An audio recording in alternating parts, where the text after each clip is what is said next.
Jack Rice here. I'm sitting with Aaron Brown, again, been with us before, but a good Hopkins boy. I always like to remember that. And I believe a University of Minnesota college dropout, if I'm not mistaken. Yeah, I passed through, but I wasn't there long, unfortunately. Well, trust me, I barely got up myself. So let's just say there were 4 quartiles in my law school. I made the 3 above mine possible. I'm very proud of that.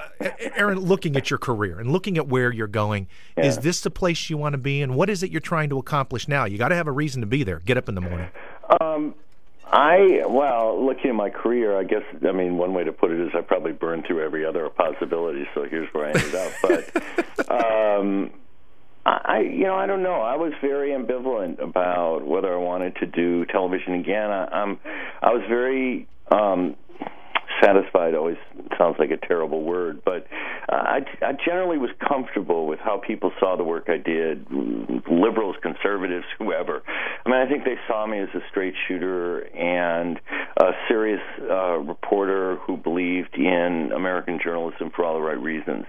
And to get back into it to just do stuff made no sense to me. So I've been teaching at ASU, at Arizona State University. It's been a great experience for someone who was never a college student, frankly, and not dying to get back into it.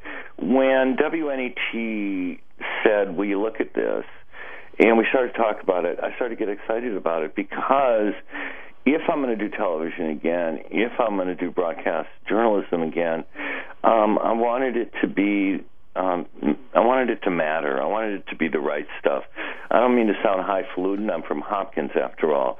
But I do believe there is a market for good stuff out there if we do it well, and I want to be a part of that. When you work with a lot of the young people at Wide Angle, and you think about those people who are the viewers of Wide Angle, those sometimes are 2 different audiences. Are you the bridge? Are you the guy who sits in the middle saying, I'm going to take one and translate it to the other, or is that giving you way too much credit? Oops, did I say that? Well, I'm an anchorman, so I'm always willing to take credit for other people's efforts. We're all very proud of you for that. Yeah, No, I think part of the job actually has been to control the raging cynicism of a 30-year career and let idealism win out. I'm along for their ride. They're not along for my ride.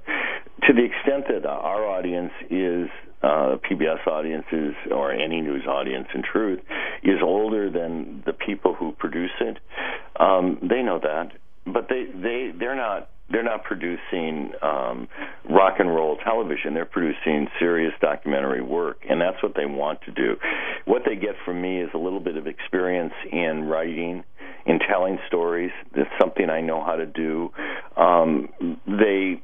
I think they would say perhaps they would say they benefit from a certain amount of buzz that's associated with the fact that I'm involved in it.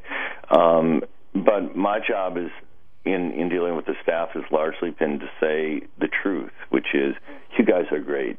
You don't need me to be great. Go be great. And I'll try and help this effort along the way in communicating with viewers, but you guys are terrific, and they are. You mentioned Christoph a minute ago, too, and I think about what you just said. When we talk about serious stories and we talk about what's going on in places like Mozambique or Venezuela or Darfur or elsewhere, how much is it about the facts behind the story and building that story to make people not just get it, but to viscerally, in their gut, get it? Well, I won't speak for Nick. I speak for me. I do television, and I tell my students, television enters the body through the stomach. If you can't make people feel the power of these stories, they will not be moved by the story. That's just the way it is. This isn't a city council meeting.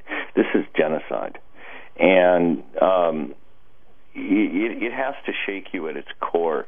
It has to outrage you that this goes on in our world. It has to outrage you that everyone knows it goes on in the world. The Chinese know it, but they still support the government of Sudan. The American government knows it, but it pays lip service to dealing with it. And which is not to say I think the Americans, I think we ought to send troops in. I think we're probably in enough Muslim countries for now. But it has to shake people that in their world, this kind of brutality and violence can go on in full view, and the hand that's raised to stop it is a very small hand, not nearly enough.